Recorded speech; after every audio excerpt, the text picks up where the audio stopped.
My name is Angela Morgan. I'm 41, and I've spent the last 15 years watching my family treat me like I was invisible, while my sister Emma lived like royalty on our father's dime.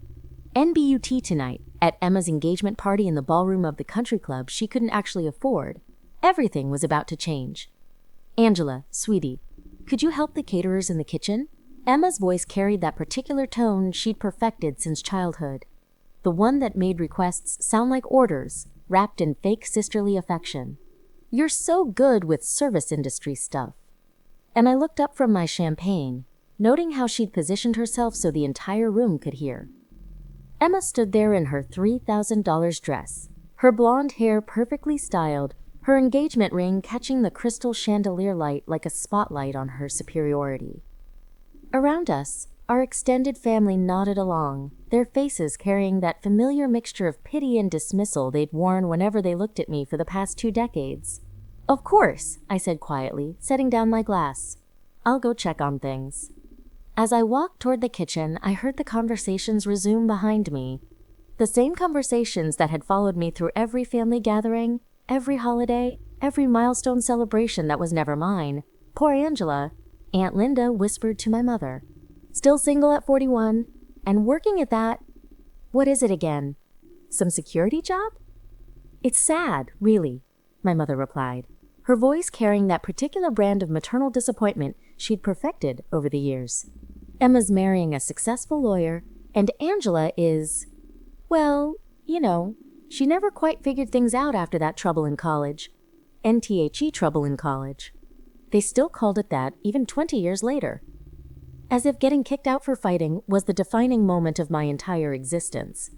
As if everything that came after was just an extended period of failure to launch. Instead of a carefully constructed life, they were too small-minded to understand. And I pushed through the kitchen doors, but I didn't go to help the caterers. Instead, I walked to the service entrance where I'd left my bag and pulled out my phone. 3 missed calls from Langley, 2 from my deputy director, and 1 from my team leader. NTHE Syrian operation had moved up the timeline, and I'd been Angela the disappointment, Angela the screw-up, Angela the family embarrassment for so long that I'd almost forgotten there was another version of me.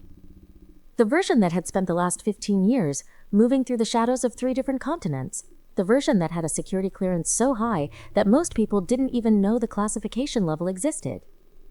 NTHE version that was about to get called away from her sister's engagement party to brief the president's national security team. NBUT first, I had a family to face. And I walked back into the ballroom just as Emma was tapping her champagne glass, preparing to make a toast. The room fell quiet, 200 faces turning toward my sister as she basked in the attention she'd craved her entire life. I want to thank everyone for being here tonight, Emma began, her voice carrying across the room with practiced confidence. David and I are so blessed to have all of you in our lives. Family means everything to us. NHER eyes found mine across the room, and for just a moment, I saw something flicker there. Not malice, exactly, but a kind of satisfied dismissal. As if my presence here tonight was just another box to check off in her perfect life. Include the disappointing sister, make sure she knows her place, move on. I also want to thank my parents for always believing in me, for supporting my dreams, and for showing me what success looks like. She raised her glass toward our parents' table, and to my sister Angela, who's here tonight too. NTHE laughter that followed was polite, but pointed. I felt it wash over me, like a familiar tide, that particular combination of condescension and pity that my family had been serving me for decades. Around the room, I caught fragments of whispered conversations, and what does she even do for work? Some kind of security guard, I think. Still living paycheck to paycheck, probably. Emma's always been the successful one. NMY phone buzzed against my leg. A text message from a number that didn't exist in any phone directory. Package arriving in 20. Need immediate debrief. National security priority. I looked up at Emma, still glowing in her spotlight, still soaking in the admiration and respect that had been her birthright while I'd fought for every scrap of recognition I'd ever earned. She was talking about their honeymoon now, their plans for the future, the beautiful life they were going to build together. Angela, in I turned. David's best man was standing next to me, a tall man in an expensive suit who looked like he'd stepped off the cover of a business magazine. "I'm sorry, I don't think we've met. I'm James Morrison, David's college roommate. And you're Emma's sister, right? The one who works in security?" "Something like that," I said. "Now, that's cool. Like mall security? Or more corporate?" Before I could answer, a commotion near the ballroom entrance caught everyone's attention. Two men in dark suits had appeared in the doorway, their presence immediately commanding the kind of attention that comes not from wealth or status, but from something more fundamental, something dangerous. One of them caught my eye and gave an almost imperceptible nod. "NMY extraction team. Ladies and gentlemen," Emma was saying, trying to regain control of her moment. "If we could just..." "Excuse me." The taller of the two men stepped forward, his voice cutting through the room with quiet authority. "We're looking for Angela Morgan." NTHE ballroom fell completely silent. 200 pairs of eyes swiveled between the men at the door and me, standing frozen by the bar with a half-empty champagne glass in my hand. "Angela?" My mother called out, her voice high with confusion and something that might have been fear. "What's going on? Who are these men?" And I set down my glass and walked toward them, every step echoing in the absolute silence of the ballroom.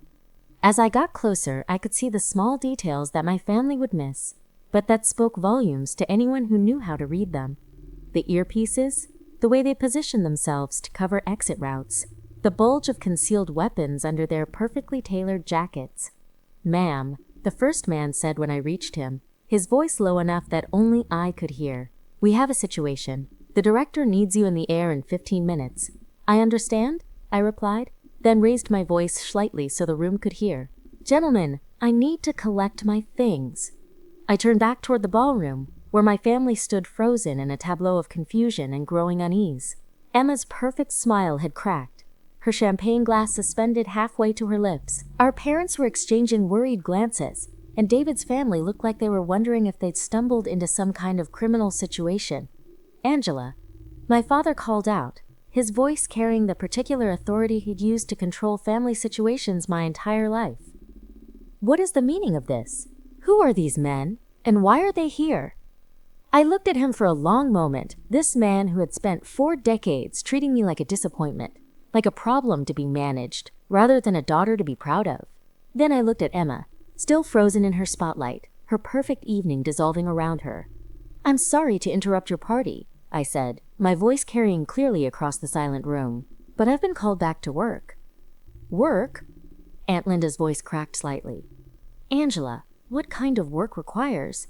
This NTHE second man stepped forward, and I saw him make a decision. He reached into his jacket and pulled out a leather credential case, flipping it open for the room to see. "And Central Intelligence Agency," he announced. "We need to speak with Deputy Director Morgan immediately." NTHE silence that followed was so complete, I could hear the ice settling in glasses across the room. "Deputy Director Morgan." I watched the words register on my family's faces, watched 20 years of assumptions crumble in real time. My mother's champagne glass slipped from her fingers, shattering on the marble floor. Emma made a sound like all the air had been sucked from her lungs. "There must be some mistake," my father said, but his voice had lost all its authority. "Angela works in... She's the deputy director of the CIA's Special Activities Center," the agent continued, his voice matter-of-fact. "She's been running classified operations in Syria, Afghanistan, and Eastern Europe for the past 8 years. Before that, she spent 7 years as a field operative in some of the most dangerous regions in the world." I looked around the room, taking in the faces of people who had spent decades telling me I'd never amount to anything. The relatives who had whispered about my failures, the family friends who had looked at me with pity, the sister who had made a career out of being everything I supposedly wasn't, and Angela. Emma's voice was barely a whisper. Is this real?" And I turned to face her, this sister who had stolen every spotlight, claimed every achievement, absorbed every ounce of parental pride while I built a life in the shadows protecting the country she took for granted. "It's real," I said quietly. "It's been real for 15 years. But you said you worked in security," David stammered. "You said, I do work in security," I replied. "National security. The kind where if I told you what I actually did, I'd have to disappear you afterward. NTHE joke fell flat in the stunned silence. NMY phone buzzed again. The car outside would be armored. My team would brief me on the flight to whatever crisis required my immediate attention. And by tomorrow morning, I'd be in a secure facility somewhere, making decisions that would never make the evening news, but might prevent a war. I have to go, I said, looking at Emma one more time. She was still standing in her spotlight, but all the light had gone out of her. Her perfect evening, her perfect life, her perfect superiority had all evaporated in the space of 30 seconds. Nangela, wait.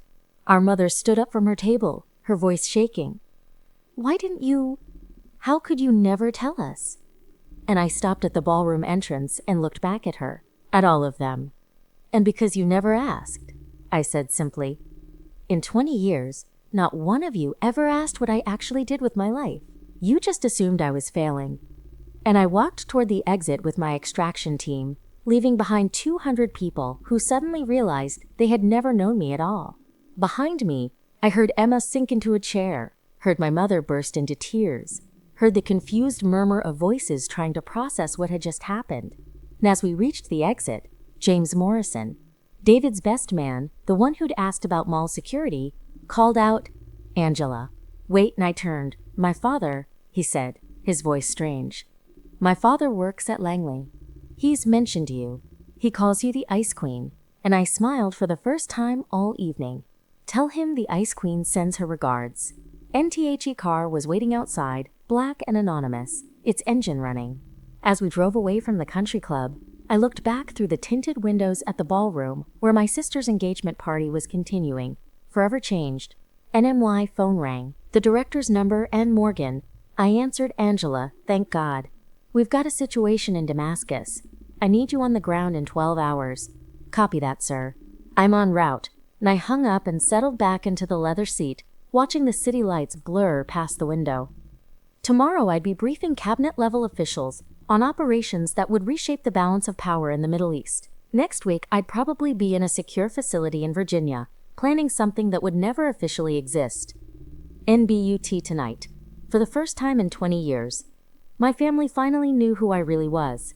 Annie MMA would wake up tomorrow, still engaged to her successful lawyer, still beautiful, still living the life she'd always planned. NBUT, she'd never again be the successful sister. And I'd never again be the disappointment. Some victories are worth waiting for.